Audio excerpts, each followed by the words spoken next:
Esta imagen directo del Principito suele ser asociada a un sombrero o a una serpiente, que comió un elefante. Pero ¿qué tal si te digo que ahora se suma una nueva forma de verlo? Un elefante adentro de una célula. Este canal presenta ciencia y comedia un tanto particular. Puede contener sonidos e imágenes fuertes, así como también dibujos muy malos, y por su contenido todos lo deberían ver.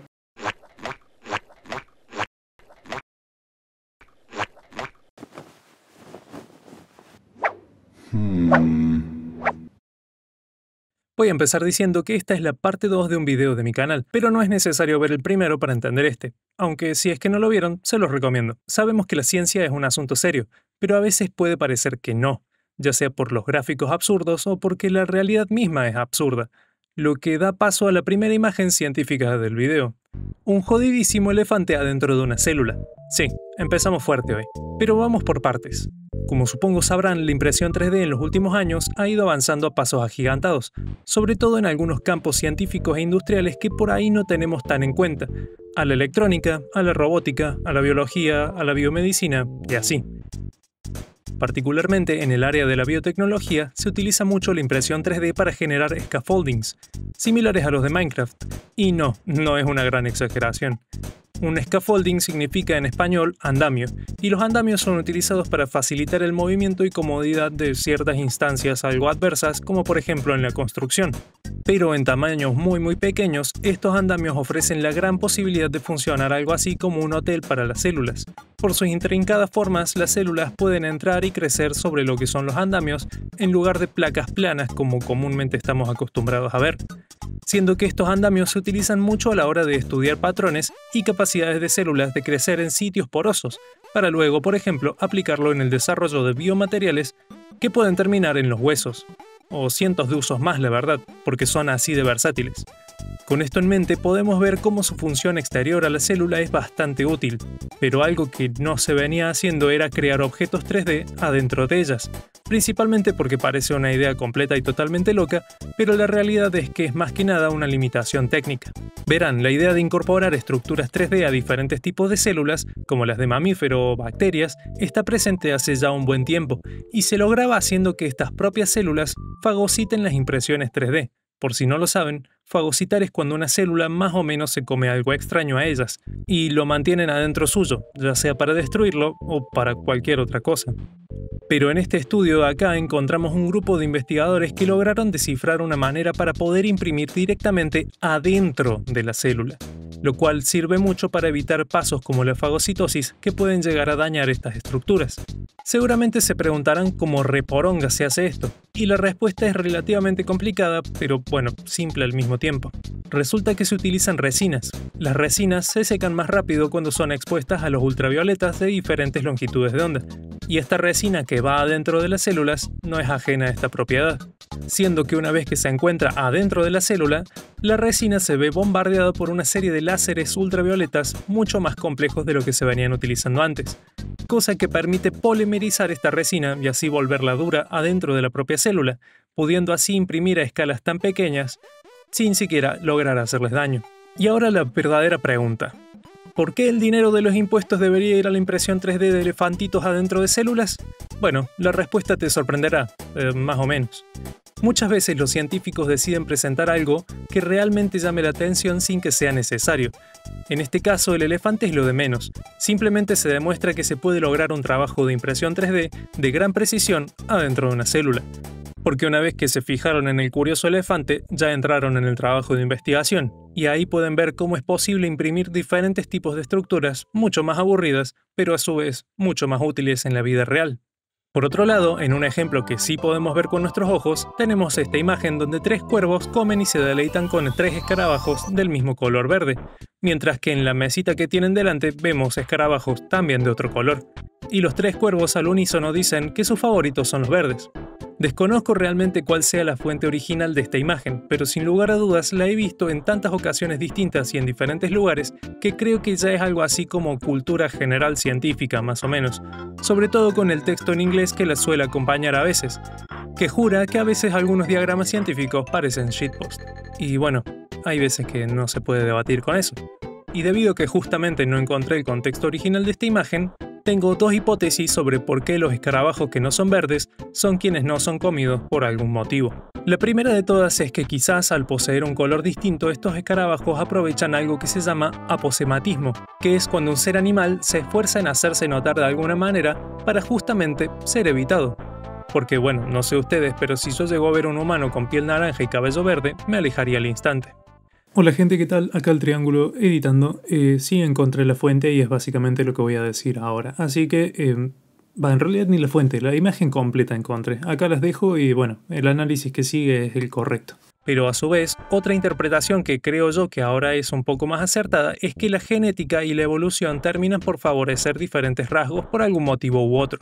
En este caso se puede observar que los verdes son aquellos quienes están siendo comidos, significando que con el tiempo no solo que la población de escarabajos verdes va a disminuir, sino que la del otro color va a aumentar. Esto porque los cuervos simplemente encuentran más apetecibles a los verdes, cosa que eventualmente se traslada a la descendencia, impulsando aún más este cambio. Pero ¿y qué tal si te hablo de tu mamá, tu madre, tu mami? Bueno, esta es ella. Esta imagen que están viendo ahora mismo representa un esqueleto, y al lado de él un texto que en inglés dice, literalmente, el plomo está guardado en el esqueleto de tu madre, lo cual inicialmente puede sonar como un insulto medio raro, pero es completa y totalmente cierto. Y bueno, no solo se trata del esqueleto de tu madre, sino el de tu padre, tus abuelos y el tuyo. Esta imagen tan extraña pertenece a un video de YouTube por parte de Howtown sobre cómo la mitad de los habitantes de Estados Unidos perdieron un poco su cordura. Y sorpresa, sorpresa, mucho de esto se debe al envenenamiento por plomo. Y una curiosidad no tan linda es que aproximadamente el 80 al 85% de todo el plomo que puede llegar a estar en tu cuerpo está guardado en tus huesos, con una vida media de entre 20 a 30 años. Y el plomo no es un metal para nada bueno en lo que respecta a la salud, debido a que genera una serie de problemas y desgracias bastante feos, como causar problemas en el cerebro, siendo la pérdida de memoria o dolores frecuentes de cabeza algunos de los síntomas notorios. Pero también está la anemia en la sangre, el daño en los nervios periféricos o sobre todo los problemas gastrointestinales, generando también, entre otras tantas cosas, por ejemplo, niños con severo retraso. Y es tan curioso este tema que decidí hacerle un video aparte junto a otras enfermedades más. Estén atentos. Pero bueno, dejando un poco de lado el plomo, yo les pregunto a ustedes cómo plasmarían un caballo en 2 dimensiones. Lo más probable es que me ofrezcan 2 opciones. Una de ellas es dibujando el caballo y la otra sería aplastándolo con una prensa hidráulica industrial. Sin duda, una de las opciones termina siendo mejor que la otra. Pero bueno, no es la más práctica, así que nos quedamos con el dibujo.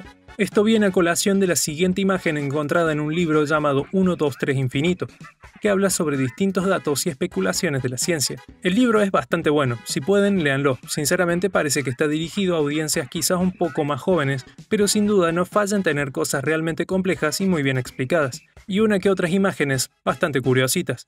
De entre tantas, terminé decantando por este famoso caballito de acá, en el 4º capítulo llamado El mundo de las 4 dimensiones. En este caso, la figura del caballo simplemente nos eleva a pensar cómo nosotros, seres de la 3ª dimensión, podríamos plasmar un caballo en la 2ª, utilizando luz en este caso, y plasmando el caballo como una sombra. Y cómo todo esto es sencillo para nosotros, puesto que existimos en 3 dimensiones espaciales, pero como tal nos es complejo imaginar una 4ª dimensión, y aún más, las formas que tendrían objetos u entes que habiten dicho plano. Y esa es una de las tantas cosas que termina por hacernos reflexionar en este libro. Pero ya saliendo de una gran obra literaria, llegamos a otra incluso mejor. Esta imagen asquerosa que estamos viendo ahora en pantalla, donde vemos a 2 átomos embarazados con caras horrendas. La explicación de esto es que este es un átomo de flúor, hablándole a un átomo de neón sobre si es que acaso quiere un electrón, donde el electrón aparentemente son algo así como niños servidos como comida para los átomos. Sin duda, mímica perfectamente una fiesta de la alta sociedad.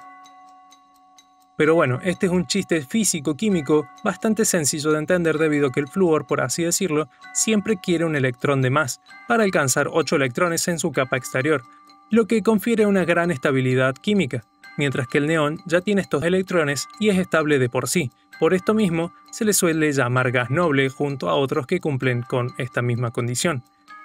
Aunque en realidad esto de tener 8 electrones en la capa exterior es mucho más complejo, pero esta horrible ilustración parece estar dirigida a un público que no necesita amargarse la vida con tanta información. Así que lo dejamos ahí. Y quizás ustedes también sean conocedores de la gran serie galardonada que es Black Mirror, que representa diferentes situaciones bastante futuristas y lúgubres.